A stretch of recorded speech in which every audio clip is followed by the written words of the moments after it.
कभी सोचा है कि हम जो भी हैं, जैसे भी हैं वो कैसे बने? हमारी पूरी जिंदगी असल में चुनौतियों की एक सीरीज है और आज हम उन्हीं 8 सबसे बड़ी चुनौतियों की बात करेंगे जिन्होंने हमारी पहचान बनाई है। ये सब हम समझेंगे एरिक एरिक्सन की थ्योरी के जरिए। तो आज का सफर कैसा रहेगा? सबसे पहले हम मिलेंगे उस इंसान से जिसने आइडेंटिटी क्राइसिस जैसा मशहूर शब्द हमें दिया। फिर हम जिंदगी के उन 8 बड़े संघर्षों में गोता लगाएंगे, देखेंगे कि बचपन से लेकर स्कूल और फिर बड़े होने तक क्या-क्या होता है। और आखिर में ये भी जानेंगे कि इन सब से हम कौन सी ताकतें हासिल करते हैं। अच्छा, आइडेंटिटी क्राइसिस, ये शब्द तो हम सब ने कभी ना कभी सुना ही है, शायद महसूस भी किया हो, है ना? पर ये आया कहाँ से? किसने सोचा इसके बारे में? यहीं से हमारी कहानी शुरू होती है एरिक एरिक्सन की। तो ये थे एरिक एरिक्सन, एक जर्मन अमेरिकन साइको एनालिस्ट। उन्होंने ही ये कमाल का शब्द दिया, आइडेंटिटी क्राइसिस, खास तौर पर टीनेज के लिए। मतलब वो दौर जब दिमाग में बस एक ही सवाल घूमता है, मैं हूं कौन, मुझे जिंदगी में करना क्या है। ये वही उथल पुथल है। अब देखिए, ये बहुत दिलचस्प है। एरिक्सन से पहले फ्रॉइड बहुत पॉपुलर थे, लेकिन एरिक्सन ने कहा रुको। उन्होंने कहा कि इंसान सिर्फ अपनी अंदरूनी इच्छाओं का गुलाम नहीं है। अरे हमारा समाज, हमारा परिवार, हमारे दोस्त, हमारा माहौल, ये सब मिलकर हमें बनाते हैं।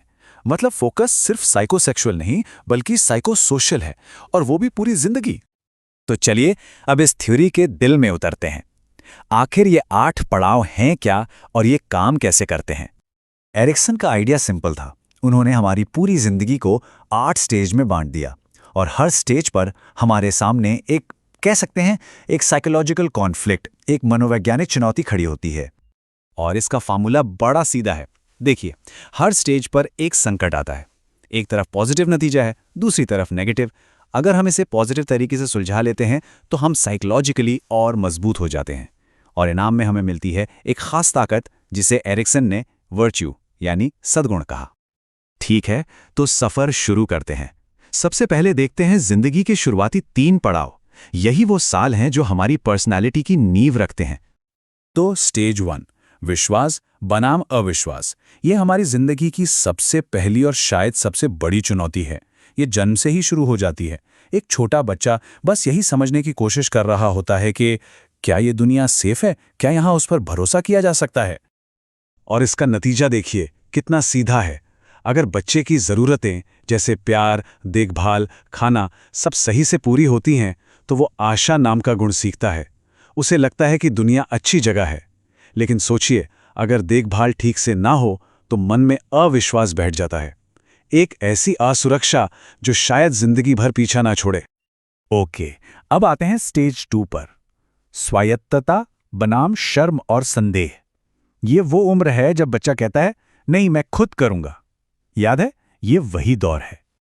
यहां पर अगर बच्चों को छोटे छोटे फैसले खुद लेने दिए जाएं, मतलब कौन सा खिलौना चाहिए या आज कौन सी शर्ट पहननी है, तो उनमें इच्छा शक्ति यानी विल पावर का गुण आता है। लेकिन अगर हर बात पर टोका जाए, क्रिटिसाइज किया जाए, तो वो खुद पर शक करने लगते हैं। उनमें शर्म की भावना आ जाती है। फिर आता है तीसरा पड़ाव, पहल बनाम हीनता। इसे प्ले एज भी कहते हैं। अब बच्चे बड़े हो रहे हैं, वो प्लान बनाते हैं, अपने गेम्स के रूल खुद बनाते हैं और अपनी छोटी सी दुनिया को कंट्रोल करने की कोशिश करते हैं। तो सोचिए, जब बच्चे को कुछ नया करने के लिए बढ़ावा मिलता है तो उसमें उद्देश्य की भावना जागती है। उसे लगता है कि हाँ, मैं लीड कर सकता हूं, मैं फैसले ले सकता हूं। लेकिन अगर उसकी हर कोशिश को दबा दिया जाए तो उसके अंदर एक अपराध बोध, एक गिल्ट पैदा हो जाता है। वो कुछ भी नया करने से डरने लगता है। चलिए अब बचपन के फाउंडेशनल ईयर से आगे बढ़ते हैं और कदम रखते हैं स्कूल की दुनिया में। यहां से चीजें और कॉम्प्लेक्स होने लगती हैं। चौथा स्टेज, उद्योग बनाम हीनता। अब बच्चा स्कूल में है। उसकी दुनिया में अब सिर्फ घर नहीं है, अब उसे पढ़ाई में भी अच्छा करना है और दोस्तों के बीच अपनी जगह भी बनानी है। नई नई डिमांड्स। तो यहां सबसे जरूरी बात क्या है? जब बच्चा स्कूल में सफल होता है, चाहे पढ़ाई में हो या दोस्तों के साथ, तो उसमें योग्यता यानी कॉम्पिटेंस की भावना आती है। उसे लगता है कि मैं ये कर सकता हूं। लेकिन अगर वो बार बार फेल होता है तो उसे लगने लगता है कि वो किसी काम का नहीं, और यहीं से ही हीनता की भावना घर कर जाती है। और स्कूल के बाद आ गया वो पड़ाव जिसके बारे में हम शुरू से बात कर रहे हैं, 5वां स्टेज, पहचान बनाम पहचान भ्रांति, टीनेज। और वही बड़ा सवाल, आखिर मैं हूं कौन? ये है असली आइडेंटिटी क्राइसिस। अगर इस मुश्किल दौर को कोई पार कर ले तो उसे मिलती है निष्ठा, यानी फिडेलिटी की ताकत। इसका मतलब क्या है? इसका मतलब है अपने प्रति सच्चा रहना। दुनिया आपको डॉक्टर, इंजीनियर, कुछ भी बनाना चाहे, लेकिन आप जानते हैं कि आप असल में क्या हैं और आपके वैल्यूज क्या हैं। आप भटकते नहीं। ज्यादातर थियरीज बचपन या टीनेज पर आके रुक जाती हैं, पर एरिक्सन की खासियत यही है कि उनकी कहानी यहां खत्म नहीं होती। उन्होंने हमारी पूरी अडल्ट लाइफ के लिए भी एक मैप तैयार किया है। तो देखिए, अडल्टहुड में मोटे तौर पर 3 बड़ी चुनौतियां हैं। पहली, 18 से 40 की उम्र में, जब हम गहरे रिश्ते, प्यार और इंटीमेसी खोजते हैं। फिर 40 से 65 में हम दुनिया के लिए कुछ करना चाहते हैं, अगली पीढ़ी को कुछ देना चाहते हैं। और फिर 65 के बाद हम जिंदगी को पलट कर देखते हैं और सोचते हैं कि क्या ये सफर सार्थक रहा या मन में सिर्फ अफसोस है। तो इस पूरे सफर के बाद, इन सारी चुनौतियों को पार करने के बाद हमारे हाथ में क्या आता है? हम कौन सी ताकतें अपने अंदर बनाते हैं?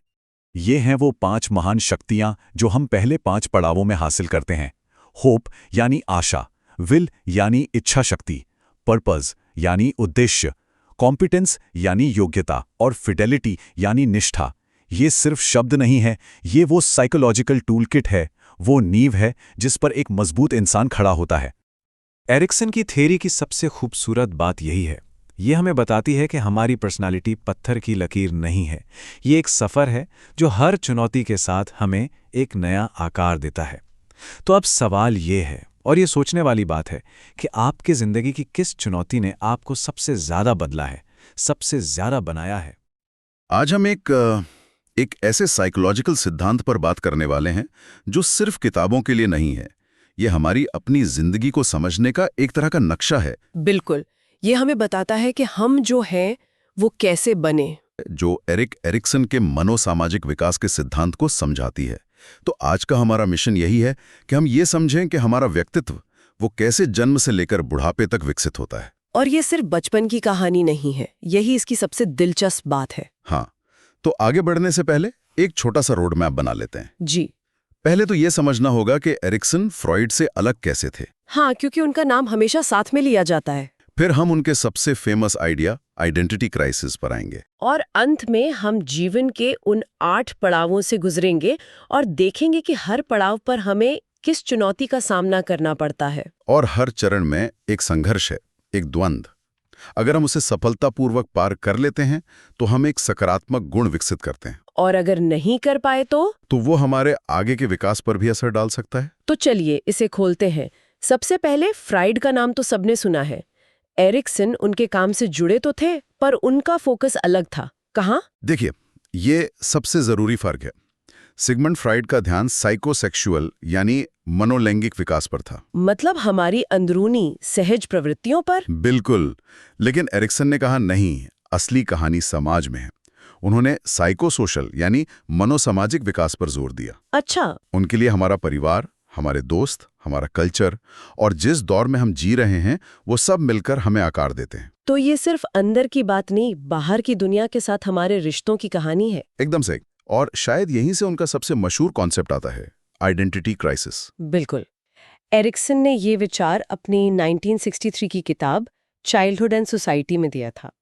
सिद्धांत का मूल विचार यही है कि हर चरण में एक चुनौती आती है जिसके 2 संभावित नतीजे होते हैं, एक सकारात्मक और एक नकारात्मक। और एक चरण का नतीजा अगले चरण की नींव बनता है ना? हाँ, एक इमारत बनाने जैसा है। अगर नींव कमजोर है तो ऊपरी मंजिलें भी डगमगाएंगी। तो चलिए उस इमारत को बनाना शुरू करते हैं। जीवन के वो 8 चरण। ट्रांसक्रिप्ट में इन्हें याद रखने का एक मजेदार तरीका भी था, TAI का क्यूब IGI। हाँ, वो बस हर चरण के सकारात्मक गुण का पहला अक्षर है। T से ट्रस्ट, A से ऑटोनॉमी, I से इनिशिएटिव, और इसी तरह आगे। अच्छा, ये तो बस याद रखने के लिए है। जी, असली मजा तो इन चरणों को समझने में है। तो पहला चरण मतलब हमारी नींव, विश्वास बनाम अविश्वास, ट्रस्ट वर्सेस मिसट्रस्ट। जन्म से लेकर लगभग 2 साल तक। इस उम्र में तो बच्चा पूरी तरह से असहाय होता है। बिल्कुल, वो सिर्फ अपने माता पिता या देखभाल करने वालों पर निर्भर करता है। अगर उसकी जरूरतें, भूख, आराम, प्यार लगातार पूरी की जाती हैं तो वह सीखता है कि दुनिया एक सुरक्षित जगह है। और उसमें एक बुनियादी विश्वास पैदा होता है। जी, एक बेसिक ट्रस्ट। लेकिन अगर ये विश्वास विकसित ना हो पाए तो मतलब इसका लंबी अवधि में क्या असर होता है? इसका असर बहुत गहरा होता है। मान लीजिए दफ्तर में कोई एक माइक्रो मैनेजर है जो अपनी टीम पर भरोसा नहीं कर पाता। हर छोटी चीज खुद कंट्रोल करना चाहता है। हाँ, हो सकता है कि भरोसे की ये कमी उनके बचपन के पहले साल में ही तय हो गई थी। वाह। और इस चरण का सकारात्मक गुण है आशा, होप। ये उम्मीद कि जब चीजें बिगड़ेंगी तो कोई संभालने के लिए होगा। तो जब भरोसे की ये नींव पड़ जाती है तब बच्चा दुनिया को एक्सप्लोर करने की हिम्मत करता है। और शायद यहीं से दूसरा चरण शुरू होता है, स्वायत्तता बनाम शर्म व संदेह, autonomy versus shame and doubt. एकदम सही। उम्र 2 से 3 साल। अब बच्चा चलना फिरना सीख रहा है, अपनी मर्जी जताना सीख रहा है। वो मेरी मर्जी वाला दौर। हाँ, वो खुद खाना चाहता है, अपने कपड़े खुद चुनना चाहता है। अगर माता पिता उसे थोड़ी आज़ादी देते हैं, उसे खुद से चीज़ें करने के लिए प्रोत्साहित करते हैं, तो उसमें स्वायत्ता यानी ऑटोनॉमी की भावना आती है। जी।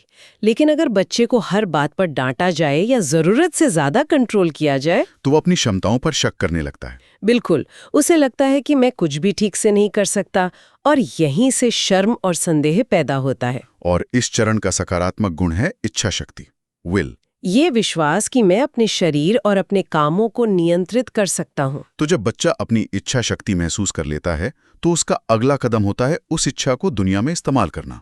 तीसरा चरण, पहल बनाम दोष, इनिशिएटिव वर्सेस गिल्ट। हाँ, ये खेलने कूदने की उम्र है, 3 से 5 साल।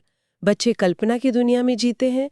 वो खेल खेल में डॉक्टर बनते हैं, टीचर बनते हैं, नई नई योजनाएं बनाते हैं। वो पहल करते हैं। जी, अगर उनके इस पहल को, उनके सवालों को बढ़ावा दिया जाए तो उनमें इनिशिएटिव लेने की क्षमता विकसित होती है। लेकिन अक्सर हम बड़े लोग बच्चों के इन खेलों को रोकते हैं कि शोर मत करो या सब कुछ फैला दोगे। और उसका नतीजा होता है दोष यानी गिल्ट। बच्चे को लगने लगता है कि कुछ नया सोचना या करना गलत है। हाँ, उसकी जिज्ञासा दब जाती है। इस चरण को सफलतापूर्वक पार करने का इनाम है उद्देश्य, पर्पस। अब बच्चा बड़ा हो गया है, स्कूल जाने लगा है। चौथा चरण, 5 से 12 साल, उद्योग बनाम हीनता, इंडस्ट्री वर्सेस इंफीरियॉरिटी। अब बच्चे का दायरा घर से निकलकर स्कूल और दोस्तों तक फैल गया है। उसे अब एकेडमिक और सामाजिक नियमों को समझना है, मतलब होमवर्क करना, खेल में हिस्सा लेना। दोस्त बनाना। जब वो इन चीजों में सफल होता है और उसे टीचर और दोस्तों से सराहना मिलती है तो उसमें उद्योग यानी मेहनत करने की भावना आती है। उसे लगता है मैं चीजें बना सकता हूँ, मैं सीख सकता हूँ। जी, पर इसी उम्र में बच्चों के बीच तुलना बहुत बढ़ जाती है। उसके ज्यादा नंबर आए, वो दौड़ में तेज है। हाँ, और ये तुलनाहीनता की भावना को जन्म दे सकती है। जब बच्चे को लगातार ये महसूस कराया जाता है कि वो दूसरों से कम है, तो उसमें इंफीरियरिटी कॉम्प्लेक्स विकसित हो जाता है। इस चरण का सकारात्मक गुण है सामर्थ्य या आत्मविश्वास। कॉम्पिटेंस। यहाँ से चीजें और भी ज्यादा जटिल और व्यक्तिगत हो जाती हैं। 5वां चरण, किशोरावस्था, पहचान बनाम भूमिका भ्रांति, आइडेंटिटी वर्सेस रोल कंफ्यूजन। हाँ, और एरिक्सन के अनुसार ये शायद सबसे महत्वपूर्ण चरण है। ये वही आइडेंटिटी क्राइसिस है। जी, यहाँ किशोर खुद से सबसे बड़ा सवाल पूछते हैं। मैं कौन हूँ? वे अपने करियर, अपने विश्वास, अपनी यौनिकता और समाज में अपनी जगह के बारे में सोचते हैं। ये खुद को खोजने का एक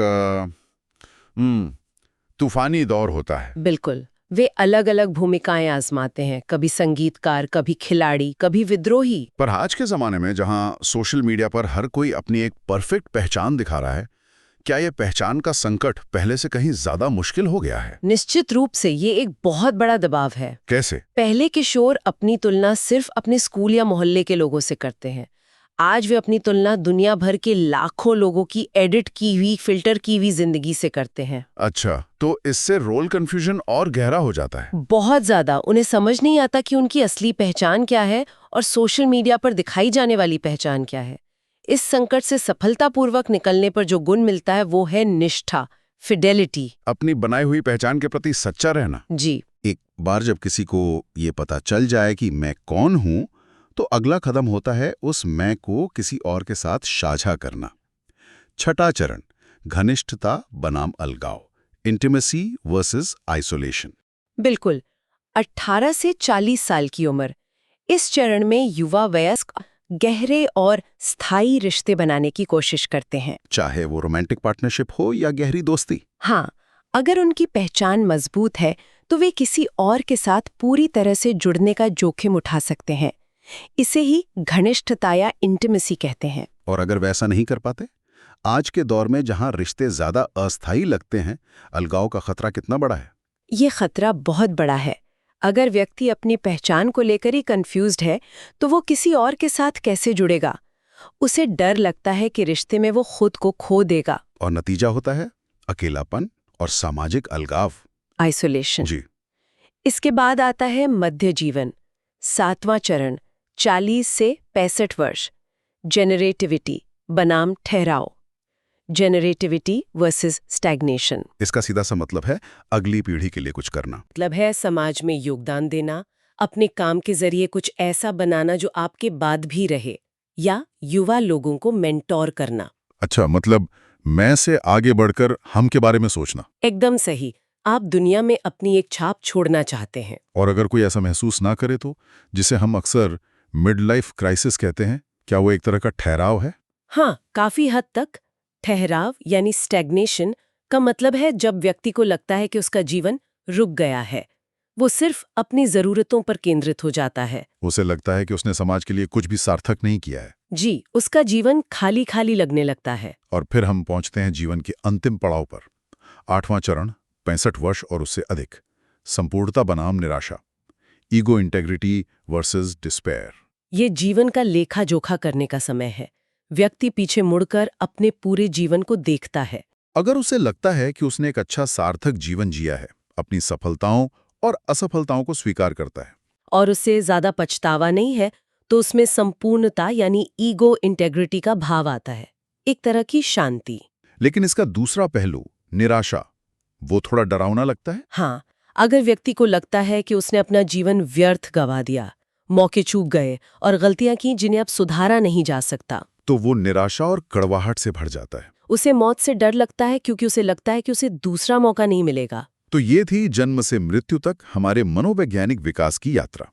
विश्वास और आशा से शुरू होकर पहचान की खोज करते हुए और अंत में अपने जीवन को संपूर्णता के नजर से देखने तक। तो इसका हमारे लिए आज क्या मतलब है? इसका बहुत गहरा मतलब है। ये सिद्धांत हमें सिर्फ खुद को समझने में मदद नहीं करता, बल्कि दूसरों के प्रति सहानुभूति भी सिखाता है। अच्छा, वो कैसे? एक गहरे संकट से गुजर रहा है, या जब हम किसी सहकर्मी को हर बात पर कंट्रोल करते देखते हैं, तो शायद हम सोच सकते हैं कि कहीं उसकी जड़ों में विश्वास की कमी तो नहीं। जी, ये हमें लोगों के व्यवहार के पीछे की वजहों को देखने का एक फ्रेमवर्क देता है। और जाते जाते एक विचार छोड़ जाते हैं। एरिक्सन का मानना था कि हर चरण के संकट को सकारात्मक रूप से हल करना जरूरी है, लेकिन क्या जीवन में कभी-कभी किसी संकट से पूरी तरह ना उभर पाना भी हमें कुछ सिखा सकता है? ये एक बेहतरीन सवाल है। क्या थोड़ा सा अविश्वास हमें भविष्य में ज्यादा सतर्क और समझदार नहीं बनाता?